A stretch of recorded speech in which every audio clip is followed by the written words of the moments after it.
اٹھا تو اس وقت گولا بج چکا تھا، وقت ہو چکا تھا، تو اب میں نیت کر لوں.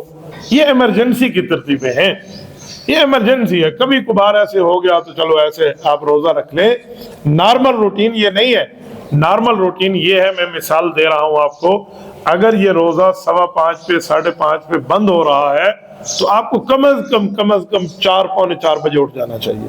1 گھنٹہ سوا گھنٹہ پہلے آپ بیدار ہوں تاکہ آپ آسانی سے اپنے واش روم وغیرہ سے فارغ ہو کے فریش ہو کے اللہ کے سامنے کو 2-4 رکعت پڑھ تو سکیں، کچھ تہجد تو پڑھ سکیں. عام حالات میں تہجد ہوتی ہے، نفل ہوتی ہے، لیکن رمضان میں نفل حدیث پاک میں فرض کے برابر ہے. تو آپ گویا تہجد کے وقت گویا فرائض جتنی عبادت کر رہے ہیں. اس وقت تلاوت بھی ہو جائے، کچھ قرآن پاک کا حصہ بندہ پڑھ لے، تسبیحات پڑھ لے، دعائیں مانگ لے. اعلان ہو رہا ہوتا ہے کہ کون ہے جس نے اپنی مغفرت مانگنی ہے وہ ہم سے مانگے. یہ اناؤنسمنٹ کی جا رہی ہے اور ہم نیند غفلت کی سوئے ہوئے ہیں. آپ مجھے بتائیں جس کی بورڈنگ ہو چکی ہو وہ اس طرح کان ایئرپورٹ میں اپنے اسپیکر کے ساتھ لگا کے بیٹھا ہوتا ہے کہ بس اعلان ہو اور میں فوراً جیسے ڈور اوپن ہو اور میں جہاز میں پہنچ جاؤں. اناؤنسمنٹ کی انتظار میں ہوتے ہیں. تو اللہ کی طرف سے اناؤنسمنٹ ہے کہ جس بندے نے اپنی بخشش کرانی ہے وہ ہم سے رابطہ کر لے. یہ تہجد کے وقت کا اعلان ہے. جس نے اپنی معافی، اس کو چاہیے کہ وہ گناہوں سے معافی مانگے اور ہم اس کی معافی قبول کریں، وہ ہم سے دعا کر لے. یہ اعلان اور ہوتا ہے کہ جس کو رزق تنگ ہے، جو چاہتے ہیں مجھے رزق کی وسعت ہے، تو وہ اس وقت اٹھ کے ہم سے مانگ لے. یہ اعلانات ہو رہے ہوتے ہیں، یہ اناؤنسمنٹ جاری ہوتی ہے اور ہم سوئے ہوتے ہیں. آپ خود اندازہ لگا لیں کہ یہ اللہ کو راضی کرنے والی ترتیبیں ہیں یا اللہ کو ناراض کرنے والی.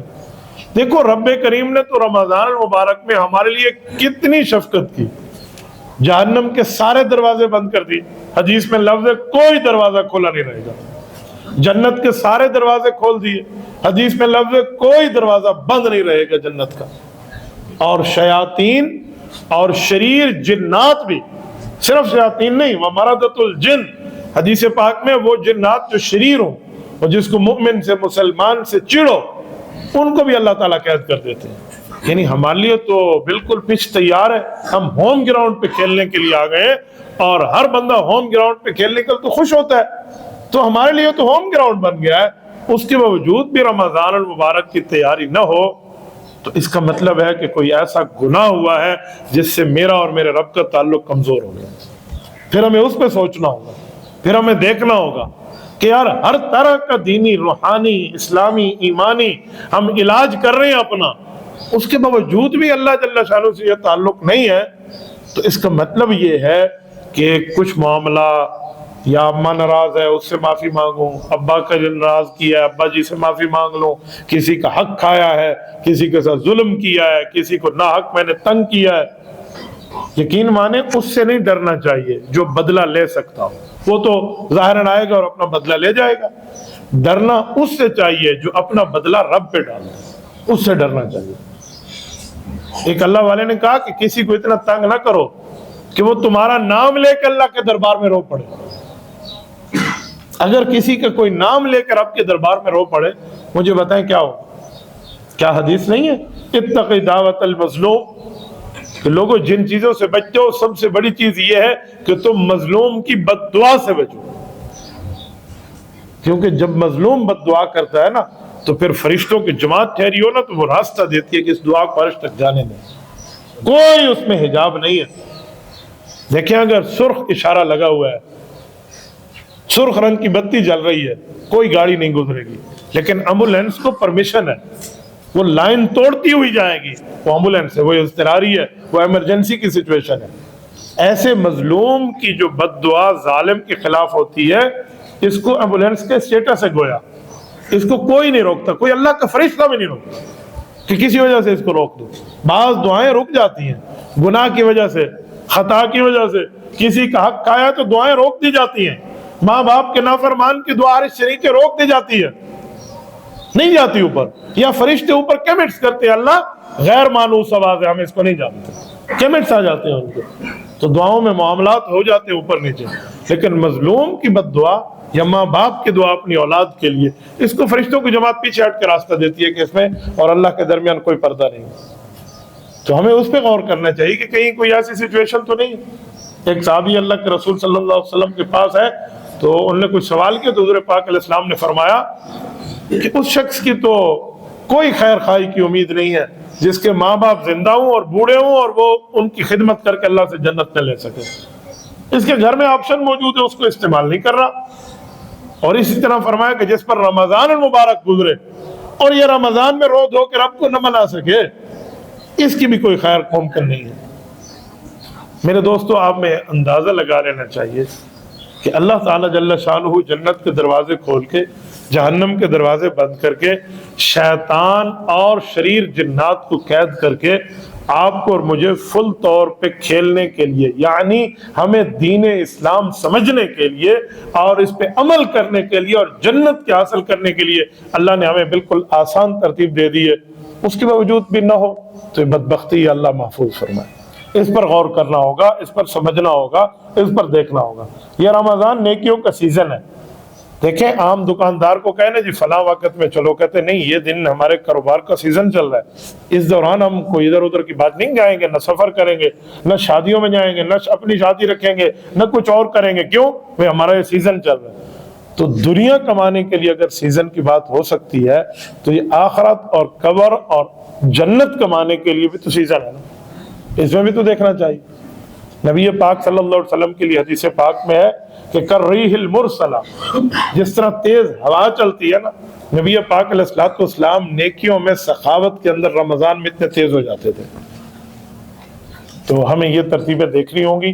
یہ رمضان المبارک کی چند باتیں تھی جو میں نے آپ حضرات کی خدمت میں عرض کی ہیں، اس امید کے ساتھ، اس جو ہے نا کیا کہتے ہیں لگن اور اس چاہت کے ساتھ کہ یہ پیغام صرف آپ اپنے تک نہیں رکھیں گے، اپنے گھر تک بھی پہنچائیں گے، اپنے گھر والوں کو بھی سمجھائیں گے، اپنے بھائیوں اپنے دوستوں کو بھی بتائیں، تاکہ یاد رکھیں ہم نیکی کی بات سنیں اور آگے پہنچا دیں تو ایک نہیں ڈبل نیکی کا ثواب مل جائے. اگر کوئی آدمی آپ کی وجہ سے آگے نیکی کا پیغام چلاتا ہے تو آپ کا دل بھی خوش ہونا چاہیے اور اللہ رب العزت کے یہاں پسندیدہ ہونے کی نشانی بھی ہے. محمد امین چکیروی کو اللہ پاک جزائے خیر عطا فرمائے، ایک نعت خوان ہے، سرگودا سے تعلق رکھتے ہیں، بہت خوبصورت آواز ہے، بڑی اچھا نعت پڑھتے ہیں، نظم پڑھتے ہیں، حمد پڑھتے ہیں. پرسوں مجھے ملے یا بکر چھینا علاقے میں، میرا بیان تھا تو میرے بیان سے میں نے نظم پڑھی تو مجھے آگے ملے، مجھے کہتے ہیں مصطفیٰ آپ سے ایک بات کرنی ہے. میں نے کہا جی فرمائیں. کہتے ہیں رمضان مبارک آ رہا ہے، کچھ لوگ تراویحوں میں ڈنکی لگا لیتے ہیں، کچھ کہتے ہیں بس 2 ہی پڑھ لیں گے، کوئی کہتا ہے نہیں 8، کوئی کہتا ہے 4، کوئی کتنے 20 نہیں پڑھتے جو اللہ رسول کی طرف سے سنت ہے جو ہمیں پڑھنی چاہیے. تو کہتے ہیں پھر میں نے انٹرنیٹ پر آپ کا بیان ڈھونڈا تو اس میں 20 رکعت تراویح میں آپ کے دلائل تھے کہ یہ 20 رکعت تراویح کی دلیل، یہ دلیل، یہ دلیل. کہتے ہیں 5-8 دلیلیں میں نے نوٹ کی اور اس پر میں نے نظم بنائی، اور نظم اس انداز سے بنائی تاکہ بندے کو یہ ترغیب ملے اور اس کو اس بات کا جوش ملے کہ قرآن حدیث اور اللہ رسول تو ہمیں 20 کی بات کرتے ہیں اور تم تراویحوں میں ڈنکی لگا کے بھاگ جاتے ہو، تو ایسا نہیں ہونا چاہیے. تو مجھے کہنے لگے میں نے اس پہ نظم لکھی ہے، مجھے اور خوشی ہو نہ ہو اس پر مجھے بڑی خوشی ہوئی. میں نے کہا دیکھو ایک نیکی کی بات ہوئی اور وہ نیکی کی بات اس تک پہنچی اور اس نے آگے نثر کی چیز کو نظم کے الفاظ میں آگے لکھا ہے. تو یہ چیز جو آپ تک پہنچائی جا رہی ہے یہ بھی اسی طرح ہے کہ اس کو آگے پھیلائے. حضرت علی المرتضیٰ رضی اللہ تعالیٰ عنہ کے سامنے ایک سیٹھ بیٹھا تھا اور اس کو اپنے پیسے پر بڑا وہ فخر کی بات. تو حضرت علی المرتضیٰ رضی اللہ عنہ سے فرمایا کہ ایک دولت تیرے پاس ہے اور ایک دولت میرے پاس ہے. حضرت علی المرتضیٰ مالی لحاظ سے اتنے غریب بندے ہیں کہ شاید ان پر کوئی زکوٰۃ بھی نہ آئے اس وقت، یہ دینے کے پوزیشن میں نہ ہو، اس حد تک ہے مالی لحاظ سے، لیکن ایمانی طاقت علی حیدر کرار ہے. حضرت علی نے فرمایا ایک دولت تیرے پاس ہے اور ایک میرے پاس ہے. انہوں نے کہا جی آپ کے پاس کون سی دولت ہے؟ کہا جی ایسی دولت ہے جو تیری دولت اس کا مقابلہ نہیں کر سکتی. کہا جی وہ کیا؟ کہ تو اپنی دولت خرچ کر، یعنی مال کم ہوگا زیادہ ہوگا؟ انہوں نے کہا جی کم ہو جائے گا. تو انہوں نے کہا میرے پاس وہ دولت ہے، میں خرچ کروں وہ دولت بڑھ جائے گی. تو اس نے بڑے حیرانگی سے حضرت علی سے پوچھا کون سی دولت ہے؟ تو انہوں نے فرمایا دین کا علم. دین کا علم میرے پاس وہ دولت ہے اور تیرے پاس دنیا کا پیسہ دولت ہے، پیسہ لگاؤ گے لگانے سے کم ہو جائے گا، میں علم دین آگے پھیلاؤں گا پھیلانے سے بڑھ جائے گا. اس پر ایک شاعر نے شعر کہا نا کہ رضینا قسمت الجبار فینا لنا علم وللجہال مال فإن المال فانی ان قریب فإن العلم باقی لا یزال، کہ اللہ والوں کے لیے اور اللہ کے مخالفین کے لیے ایک فرق کا معاملہ ہے کہ ان کے پاس دولت ہو اور ان کے پاس علم ہو، تو یہ علم پہ راضی اور وہ دولت پہ راضی۔ دولت ان قریب ختم ہو جائے گی، علم جتنا بیان کریں گے اتنا بڑھ جائے گا۔ دیکھیں ایک جملہ ہے، میرے پاس 1,00,000 روپیہ ہو، میں آدھا ان کو دے دوں تو اس کا مطلب ہے 50,000 ہزار، دونوں میں آدھا آدھا ہو گیا نا۔ اور میرے پاس ایک دینی مسئلہ موجود ہو، قرآن پاک کی آیت کی تفسیر ہو، حدیث پاک کی شرح ہو، اور وہ میں 10 بندوں کو بتا دوں تو ایک میں اور 10 وہ، 11 بندوں کو پتہ چل جائے گی اور بات وہی رہے گی، کم نہیں ہوگی۔ اور میں 1,00,000 روپیہ 11 بندوں میں تقسیم کر لوں تو 9,000 ہزار آ جائے گا۔ آپ اس سے اندازہ لگا لیں کہ مال کم ہو جاتا ہے خرچ کرنے سے اور علم دین خرچ کرنے سے بڑھ جاتا ہے۔ تو آپ تک یہ جو پیغام پہنچایا جا رہا ہے، اس پیغام پہنچانے کا مطلب آگے سمجھانا ہوتا ہے۔ میں اپنے ضلع ڈی آئی خان کو اپنے جماعتی بیانات میں ترجیح دیتا ہوں۔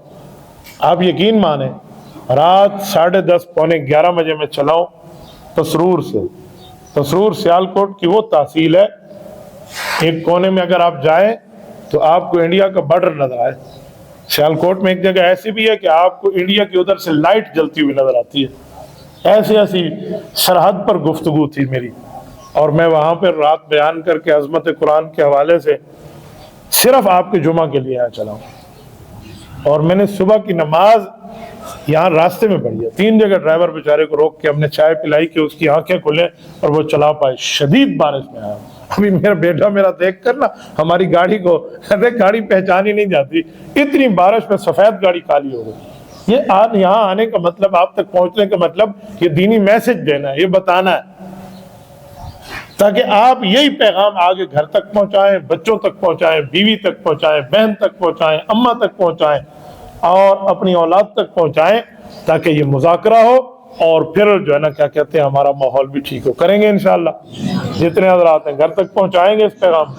جزاکم اللہ تعالی، اقول قولی ھذا واستغفر اللہ، وآخر دعوانا ان الحمد للہ رب العالمین۔